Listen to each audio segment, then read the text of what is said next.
what Raghavendra mentioned, this is a very important distinction in the modern critic space is happening. That is the film studies on the one side and film art on the other side. It all started with film art. The film critics started as critics of part of film art. Now film studies has moved in a much bigger way to encompass, so as you mentioned, there's a lot of studies on how capitalism as a parallel growth along with the cinema itself. What happened in America between 1905 and 1915. There's a huge growth of theoretical understanding of cinema as well as the growth of capitalism in America as a part of a growth. How cinema added one more stream into the growth of capitalism in the world. That studies are going on. Now I think I'm now go to Manu. Okay. Yeah. Rita. One of the academicians. I want one of the academicians to start the.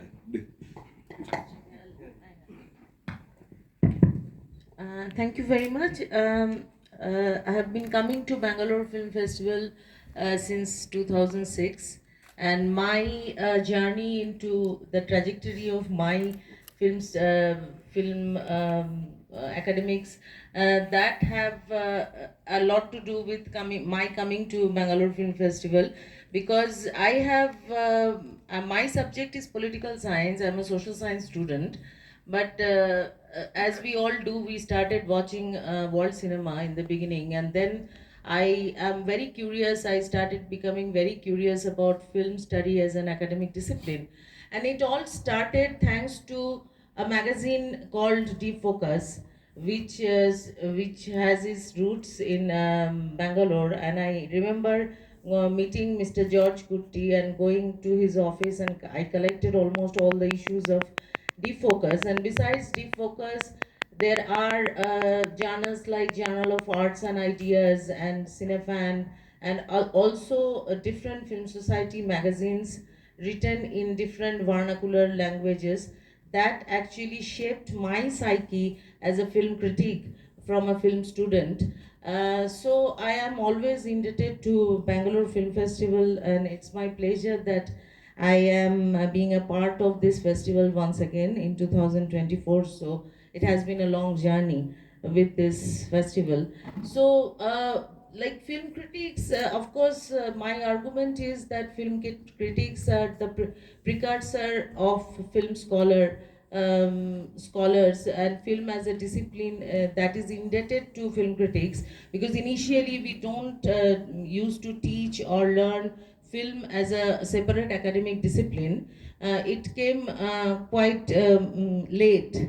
So it was the it were the film critics who actually initiated films into a separate subject and coaxed us into studying it and taking films not as a medium of entertainment, but also as to study film very critically, analytically, and to see it as a separate subject altogether. And film is an interdisciplinary subject, and it borrowed it has its sources in different subjects altogether, from the psychology, from to social science to literature. It is indebted to each and every subjects of liberal arts and humanities, etc.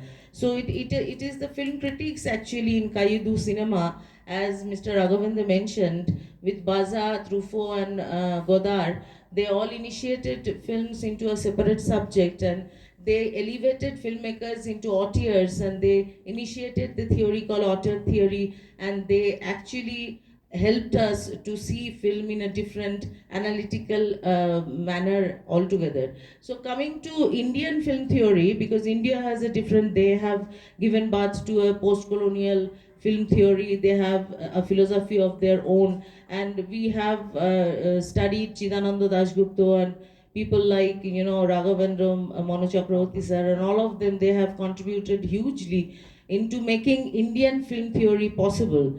And similarly, later on, when they started institutionalizing film studies as a separate discipline, these are the people who have written lots of books which have actually added up to the resources the film study department now teaches, because in Indian film theory you have Ashish Rajadakko and Srinivas and so many other people who have started writing as a film critic, and they have contributed a lot in Journal of Arts and Ideas. As far as I remember, Ira Bhaskar used to write there, and she is now the faculty of JNU's Department of Art and Aesthetics. So I just remember one anecdote which will give you a different perspective how filmmakers imperceptibly becomes film scholars later on. And not that they have prepared for it, but imperceptibly they became one. Like during the time of Corona, I had developed this strange habit of reading other people's PhDs. So I was studying one PhD on Bengali cinema by Shobhan Tarafdar, who is a veteran film journalist in Bengal. And to my astonishment, I was it was a pleasant surprise that he has built the entire premise of his PhD on Raghavendra sir's book, Seduced by the Familiar. And I was very, very happy and immediately called Raghavendra sir and told him that. And he didn't know it, but as you can understand that how film critics become film academicians even if they don't want to. So, for example, I tell you that Rachana Majumdar, who is the faculty in probably, I forgot, Chicago Film Studies Department, she has based her entire, research on film society movement on Narahari sir's book, My Days with Film Society Movement. So this is the way it happens. But I'm extremely also apprehensive about the fact that these days everybody is a film critic, and with YouTube proliferation of YouTube bloggers and everything, who is like analyzing film in binary these days, good or bad, this is good, this is bad. That is making film criticism absolutely a dicey affair, and we should be very, very aware of the fact, because even if we don't want the film critics or the film academicians, we in some way or the other contribute in making the cultural hegemony of a nation. For that, we have to be extremely aware, and we should. We have our contribution towards making the psyche of the posterity. Therefore, I think it's time we should be extremely aware of our film criticism as a constructive phenomena. Thank you. Thank you, Rita.